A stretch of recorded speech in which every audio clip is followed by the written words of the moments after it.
Okay, core activation. Here we go. The first one, and actually the first two, are going to be specific to the areas that we just mobilized. So we just mobilized C7 or CT junction in the upper back neck area. And then we also mobilized TL junction, okay, the thoracolumbar junction down near the bottom of the spine, okay. So what we want to do now is activate and engage those areas that we mobilize. That's kind of what we go for when we go from mobilization, mobility exercises into core activating exercises. So the first one we're going to do is going to be that CT junction. Now,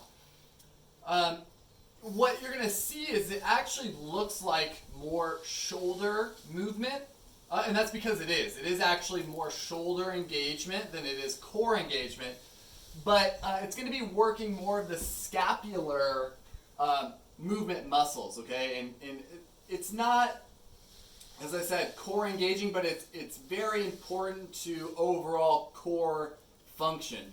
If your scaps don't work and your CT junction is off, then basically your shoulders and arms won't work. So, you know, we need to sort out and manage that CT junction and the scapula so that then you can do upper body exercises efficiently. And I know some of you watching this, some people that I know have some upper back issues, and this could be because of a variety of reasons. So it's hard to know exactly what unless I'm assessing you and you're assessing what's going on in your daily life. But here we go. I hope this sorts out some of your pain that you're experiencing. Now, you're going to be in tabletop position. And I'm going to demonstrate this from a couple different angles so you can see, looking straight at me, what's going on with my scaps and neck, and then obviously from the side. So you're in tabletop position. That means on all fours. Okay. Now, the most important thing in this position, according to what we just mobilized, the CT junction, is your neck alignment. So you want to think about pulling your chin back like this to make a double chin. So it looks like this. My jaw's closed. Now, I know it looks funky, it looks ridiculous, but that is exactly how you align your neck and elongate and stabilize the CT junction. So doing that against gravity, when gravity is pushing your face to the ground, like this, a lot of people will get in this position and their head will drop to the ground like this. And then that CT junction becomes super stressed. Or people do push-ups like this. They'll do a push-up and their head will go down like that to the ground, but they're not actually dropping their chest to the ground. So this is really important to learn how to manage first. So you're in tabletop. Pull your chin back to make a double chin. You can see that I'm continuing to look at the ground. My head's not going up. My head's not going back between my knees. It's just pulling up and back. Now that is the first thing that you need to be able to practice. You need to practice bringing your face back. If you can manage that, then we move on to the scapular retraction and protraction, which we've done before. So we're kind of just re-engaging the CT junction with a little bit more focus on the neck alignment. So here we are, neck aligned. Now the retraction. My shoulder blades are going to drop back and together. Watch.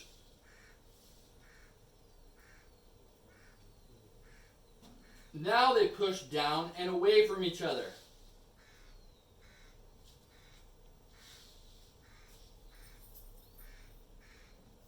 So other terms for it is a scap push-up. Imagine that you're pushing your shoulder blades away from each other and then pulling them back towards each other. Now, in this position, I've met many people that have a really hard time just coordinating that movement. And the reason for that is because not many of us practice using our scapula, right? We're used to doing bench press, push-ups, or we're used to pushing dumbbells over our head or throwing something, but we're not used to isolating the scap, okay? This is not shoulder, this is a scapular movement, okay? So it's just gonna take a little practice. If you don't get it the first try, that's fine. What I like to teach people, if you're having a hard time doing it on your hands and knees, is actually just doing it sitting upright like this and thinking about wrapping your shoulders around a pole. You can see my shoulders are reaching forward, and then pulling your shoulder blades back and together, keeping the arms straight. That's another thing, is a lot of people will get here tabletop and their arms will bend like this, okay, you don't want to let your arms bend. You want to keep your arms super straight as you're doing the scapular push-up. So you can see arms are straight, shoulder blades come back, shoulder blades push down and away. Meanwhile, my neck is long and aligned the entire time. Okay, so you're going to do 15 of those. Now, if you're practicing, you're having a hard time getting the neck alignment and then the actual coordination of the movement, just play with it for a couple minutes. If you're not counting to 15, that's okay too. It's more about getting the good coordination as you go along. So it might take some practice. Okay, so we managed CT junction, scapular stability. Now we're going to go into that TL junction, the thoracolumbar junction that we rolled second in the mobility video. Now what we're going to do here is, what we're doing is we're actually engaging the transverse abdominis. So now we're moving into lower core. The transverse abdominis is a strap, a muscular strap that wraps all the way around the body, around the low back, okay, and right below the belly button on the front side of your body. So it really works in pulling your stomach in like I just did and expanding your stomach like this. Pulling in and expanding. And it also works with the breath. So when I exhale, it should come in. When I inhale, it should go out. Okay, that's the diaphragm and transverse abdominis working together. So it's very important that we get the breath as we do this. So now again, we're in the tabletop position. And what we're going to do is we're going to do a pelvic tilt where we just move our lumbar spine. So you'll see that I'm going to round my lumbar spine and pull my tailbone under and pull my belly button up. Okay? So it's different from a cat-cow, because a cat-cow would be full spine flexion and full spinal extension. This is a full cat-cow. What we're trying to do is just move our lumbar spine. So my neck is aligned, my arms are straight. Now watch what I do with my pelvis and lumbar spine.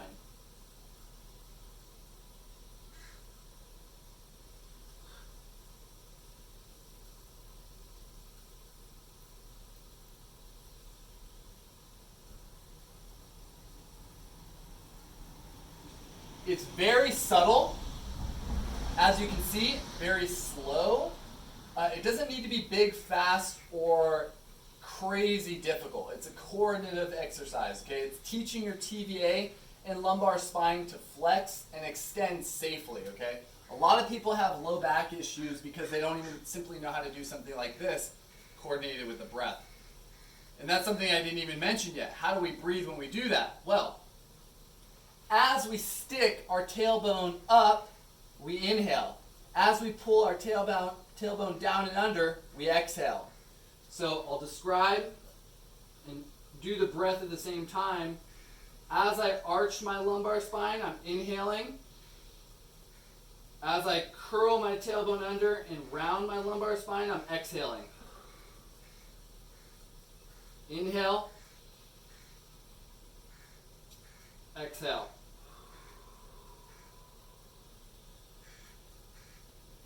You can see my arms are not bending. My upper back is not moving. Just the pelvis, just the lumbar spine. And you're going to do 15 of those as well. Okay? Now, the reason why we're doing those coordinative exercises is to make your spine healthier, really. We did the CT junction, the scapular stability, so the upper spine is healthy. And then when you do that TL junction, pelvic tilting, second exercise that we did, it's creating a nice healthy lumbar spine. So afterward, notice and see how you feel in your spine. How do you feel taller? Do you feel a little bit more stable and strong? Because, I mean, even just demonstrating that to you, I feel much better, okay? Especially after a lot of surfing where I'm laying on my stomach and using my back a lot.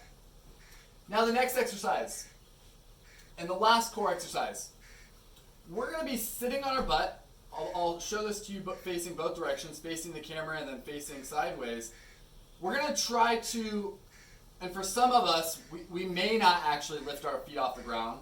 Some of us are going to do this, where we're grabbing the backs of our thighs. Some of us are going to grab the back of our thighs, but we're not going to lift the feet off the ground, so they're going to stay like this. Now what we're going to do is we're going to do this little scooting forward. Okay, so I'm doing it with my feet on the ground right now, but I'm doing a little butt walk, forward and backward. Now what's happening here is I'm using my obliques specifically to wiggle and twist my pelvis forward and backward. And then doing it with the feet off the ground is going to look like this. This is going to be more difficult. I'm not moving nearly as far. And my abs are going to work much more in this one because my knees and feet are off the ground. So I have to engage with my rectus abdominis a little bit more. Now, you're going to want to do that on a pad. Okay, so make sure you have something soft to sit on your butt because even this rubber is a little bit too tough for my butt. So that one I just want you to do for 2 minutes, okay? Going forward, going backward, 2 minutes, set a 2-minute timer, okay? Now, of course, for the core exercises, I want you to try at least 2 sets, hopefully 3. It's been a little while, so maybe you go ham and get 3 sets today and see how it feels. I will see y'all in Tier 3. Hope you enjoyed those core exercises.